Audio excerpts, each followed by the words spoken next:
मित्रांनो, हा व्हिडिओ मी जेव्हा शूट करतोय तेव्हा 26 डिसेंबर तारीख आहे। आता लॉंग वीकेंड येणार आहे, मोठी सुट्टी येणार आहे आणि मोठ्या सुट्टीमध्ये जे हमखास होतं ते म्हणजे मोठे मोठे ट्रॅफिक जॅम्स। ते ऑलरेडी व्हायला सुरुवात झालेली आहे आणि घाटामध्ये जर एखादा ट्रॅफिक जॅम तुम्हाला लागला तर मात्र तुमचा आणि तुमच्या गाडीचा खरा कस लागतो। मग गाडी ओव्हरहीट होणं, गाडी ब्रेकडाऊन होणं, अशा सगळ्या समस्यांना आपल्याला तोंड द्यावं लागतं। खूप त्रास होतो आणि सगळ्या ट्रिपचा मूड आपला निघून जातो। तर अशा समस्या, असे प्रॉब्लेम्स आपल्याला येऊ नये ह्याच्यासाठी कुठली काळजी घ्यायची हे या व्हिडिओमध्ये मी कव्हर केलेलं आहे। तसंच अशा एखाद्या मोठ्या घाटातल्या ट्रॅफिक जॅम मध्ये आपण अडकूच नाहीये ह्याच्यासाठी काय प्लॅनिंग करायचंय, काय स्मार्ट टेक्निक्स वापरायचे आहेत तेही मी व्हिडिओच्या शेवटी सांगितलेलं आहे। तर यामुळे हा व्हिडिओ शेवटपर्यंत बघा, अजिबात स्किप करू नका। व्हिडिओला सुरुवात करू, चला तर मग।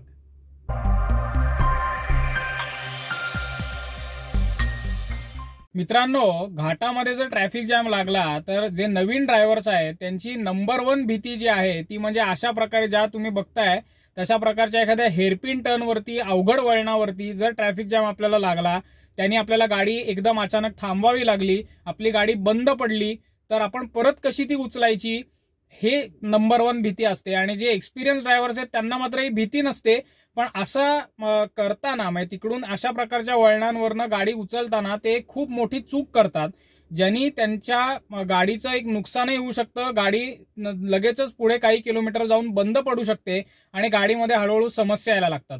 तर दोन्ही प्रॉब्लेम्ससाठी आपल्याला एक टेक्निक, एक ट्रिक वापरायची आहे।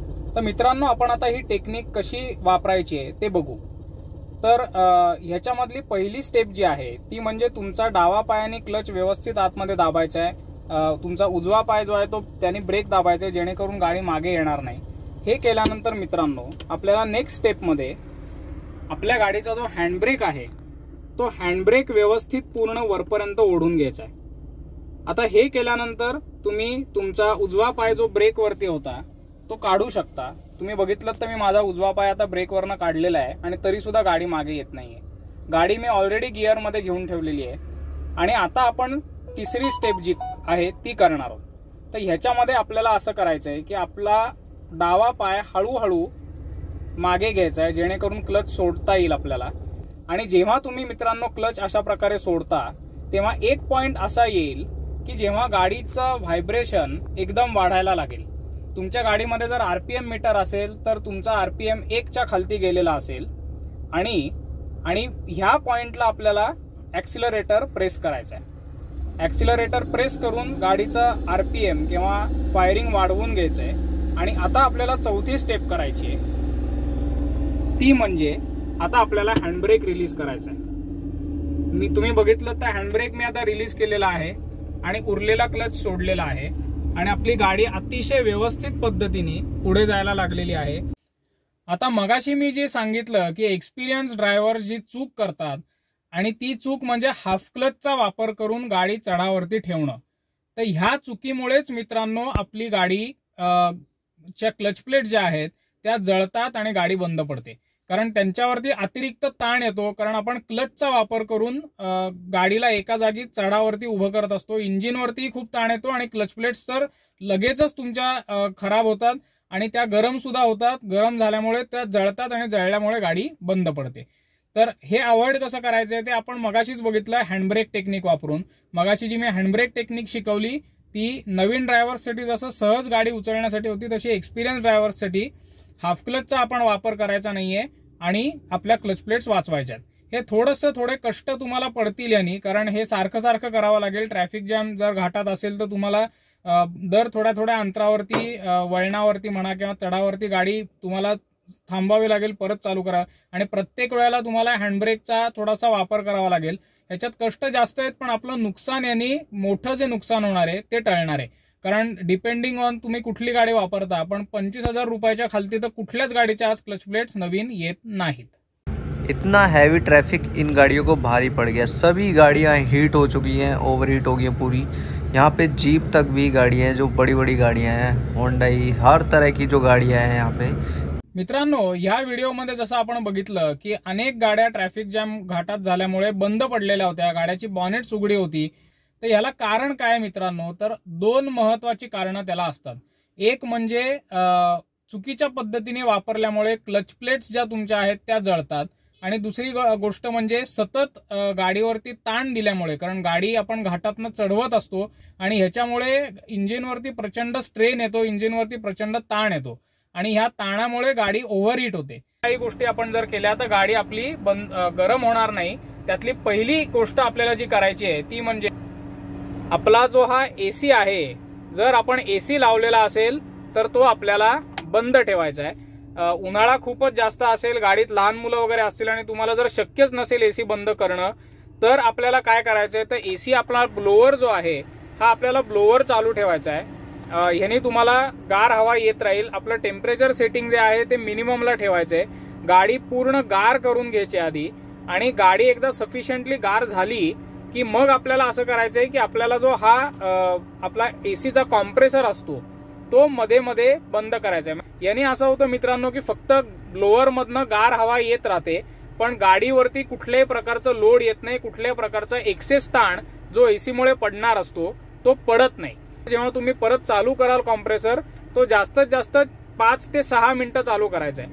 ह्यानी होतं असं मित्रांनो की गाडी तर तशी कम्फर्टेबली गार राहते. म्हणजे अगदी मी असं म्हणणार नाही की जेव्हा तुम्ही प्रॉपर एसी चालू ठेवलेला असेल तेव्हा जशी गार राहील तशी नाही राहणार, पण एक कम्फर्टेबल गार राहील आणि यांनी इंजिनवरती जास्त ताण पडणार नाही. पण शक्यतो मी तर तुम्हाला असा सल्ला देईन की तुम्ही एसी अशा ट्रॅफिक जॅम मध्ये शक्य असेल तर बंदच ठेवा. मित्रांनो, तसंच अर्ध्या तासापेक्षा जास्त वेळ जर तुम्हाला ट्रॅफिक जॅम मध्ये अडकायला लागणार असेल, मग अडकलेले असेल तुम्ही घाटामध्ये, तर मात्र एसी तर आपण आता सांगितलंच ते तर करायचंच आहे. पण जर अर्ध्या तासापेक्षा जास्त वेळ जर असं दिसलं की तुम्ही अजिबात ट्रॅफिक हलतच नाहीये, तर मात्र गाडी आपल्याला पूर्ण बंद करून टाकायची. म्हणजे जास्तीत जास्त आपल्याला अर्धा तास गाडी आयडलिंगला ठेवायची आहे, विथ एसी और विदाऊट एसी. मी तर म्हणेन विथ एसी जर असेल तर अर्धा तास सुद्धा ठेवू नका तुम्ही, 20-25 मिनिटच ठेवा, त्याच्यानंतर गाडी बंद करून टाका. दुसरी गोष्ट आपल्याला अशी करायची की आपला जो टेम्परेचर इंडिकेटर आहे, जो तुम्हाला इथे दिसत असेल आता, हॉट कोल्डचा जो इंडिकेटर असतो, तर त्याच्यावरती आपल्याला लक्ष ठेवायचं आहे. जोपर्यंत तो काटा हाफ मार्क पर्यंत आहे तोपर्यंत याचा अर्थ तुमची गाडी अतिशय सेफ आहे. काही गाड्यांना आजकाल तो टेम्परेचर इंडिकेटर येत नाही, त्याच्याऐवजी हा दिवा लागतो. जास्त करून मारुतीच्या ज्या लोअर एंडच्या गाड्या आहेत, अल्टो, सेलेरिओ वगैरे, त्याच्यामध्ये त्यांनी टेम्परेचर इंडिकेटर काढून टाकलेला आहे. तर मग त्या गाड्यांमध्ये तुम्ही ह्या दिव्याकडे लक्ष ठेवायचंय.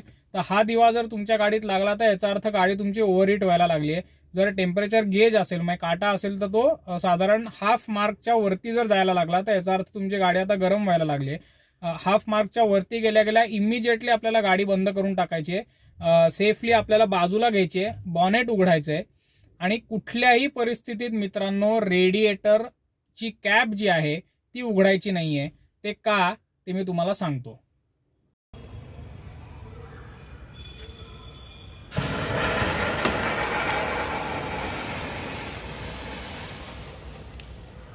तर ह्या व्हिडिओमध्ये जसा अतिशय धोकादायक पद्धतीने ती कॅप उडली आणि तो थोडक्यात माणूस वाचला, हे आपल्याबरोबर कधीही होऊ नये असं वाटत असेल तर रेडिएटर कॅपला कधीही हात लावू नका. गाडी ओव्हरहीट झाली तर फक्त बॉनेट उघडून ठेवायचंय आणि त्याच्या आतमध्येही आपल्याला पाणी कधी घालायचं नाही, कारण बेसिकली सगळ्या नवीन गाड्यांमध्ये आजकाल कूलंट्स असतात, त्यामुळे ती गाडीतनं फिरत असतात, पण ती कूलंट सुद्धा एका लिमिटच्या नंतर तापायला लागतात, प्रचंड गरम झालेली असतात. ती नॅचरली कूल झाली की परत तुमची कूलिंग सिस्टीम नॉर्मली चालूच होणार असते. त्याच्यामुळे आपल्याला फक्त एवढंच करायचं की गाडीचं बॉनेट उघडं ठेवून एक साधारण अर्धा तास आपल्याला हलवायची नाहीये गाडी.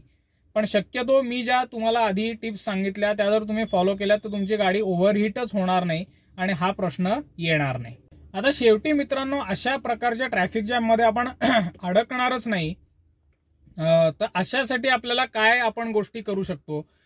कारण मी माझ्या अनुभवावरून सांगतो की मी अशा प्रकारच्या घाटांमध्ये किंवा कुठल्याही मोठ्या ट्रॅफिक जॅम मध्ये खूप क्वचित वेळेला अडकलेलो आहे, कारण मी प्लॅनिंग करतो थोडंसं माझ्या ट्रिपचं, आणि तसंच जर तुम्ही केलं तर तुम्ही अशा प्रकारची सिच्युएशन जी आहे ती अवॉइड करू शकता. तर पहिली गोष्ट त्याच्यातली अशी करायची आहे की शक्यतो ज्या मोठ्या विकेंड्स असतात किंवा खूप ज्या मोठ्या जोडून सुट्ट्या वगैरे आलेल्या असतात, तर अशा वेळेला जर प्रवास टाळणं शक्य असेल तर तसा टाळावा. म्हणजे ज्यांना ज्यांना ते टाळणं शक्य आहे त्यांनी तो जरूर टाळावा, मुद्दामून तेव्हा शक्यतो जाऊ नये. दुसरी गोष्ट अशी करायची की आपल्याला लवकर घराच्या बाहेर निघायचं. म्हणजे तुम्ही कुठल्याही मोठ्या शहरात राहत असाल, मुंबई असेल, पुणे असेल, नाशिक वगैरे, जिथे कुठे तुम्ही मोठ्या शहरात राहत असाल, तर साधारण शहर आपल्याला 6 वाजायच्या पुढे आपल्याला शहरात आपण नसलो पाहिजे सकाळी. आणि जे मोठे मोठे घाट असतात, म्हणजे आता तुम्ही जर मुंबईवरनं पुण्याला निघत असाल तर मेन जो आपला बोर घाट येतो तो घाट, किंवा खंडाळ्याचा घाट, किंवा तुम्ही जर सातारा साईडला जात असाल खालती तर आपल्याला खंबाटकी घाट येतो. तर असे जे मोठे घाट आहेत हे शक्यतो सकाळी 11च्या अगोदर आपले पास होतील ह्याची आपल्याला काळजी घ्यायची.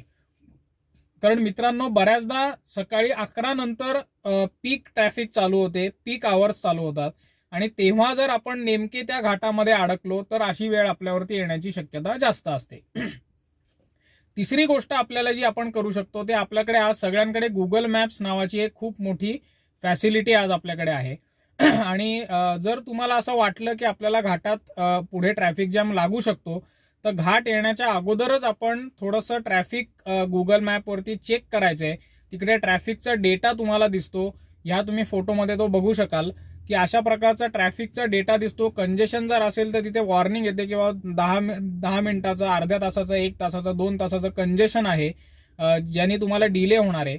तर ह्या गोष्टी तुम्ही आधीच बघू शकता. आणि मग पॅरलली इतर कुठला रस्ता आहे का, हा घाट आपण अवॉइड करू शकतो का, ह्याचा विचार करू शकता. याचं उदाहरण मी मित्रांनो एक सांगतो तुम्हाला की मी आणि माझे काही मित्र, आम्ही लिंब नावाचं जे साताऱ्याच्या जवळचं गाव आहे तिकडे आम्ही चाललेलो होतो. आणि अगदी 15 ऑगस्ट किंवा 26 जानेवारीचा दिवस होता. खूप मोठी सुट्टी असल्यामुळे खूप गर्दी होती. खंडाळ्याच्या घाटात अतिशय मोठा ट्रॅफिक जॅम आम्ही आधीच बघितलेला होता की तो लागणार आहे. आणि मग खंडाळ्यातनं आम्हाला एक पर्यायी रस्ता सापडला जो लोणंद मार्गे डायरेक्टली लिंबला निघत होता. तर हे केल्यामुळे मित्रांनो आम्ही खंडाळ्याच्या घाटातलं संपूर्ण ट्रॅफिक जॅम अवॉइड केला आणि शांतपणे आम्ही तेवढ्याच, किंवा मी तर म्हणेन त्याच्यापेक्षाही कमी वेळेत आम्ही लिंब गावामध्ये पोहोचलो आमच्या डेस्टिनेशनला.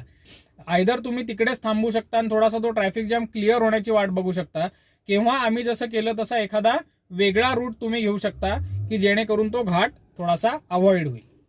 तर मंडळी, हा व्हिडिओ तुम्हाला कसा वाटला हे कॉमेंट्समध्ये जरूर सांगा. तुमचे याबद्दलचे काही अनुभव असतील तर ते शेअर करा. माझ्याशी व्हॉट्सअपवरती संपर्क साधण्यासाठी हा जो वरती नंबर दिलेला आहे त्याच्यावरती मेसेज करा, मी लवकरच तुम्हाला रिप्लाय करीन. हे व्हिडिओ बनवायला खूप कष्ट घ्यावे लागतात, तर चॅनलला नक्की सबस्क्राईब करा. Kiran Abhyankar from the right drive Marathi, signing off. धन्यवाद.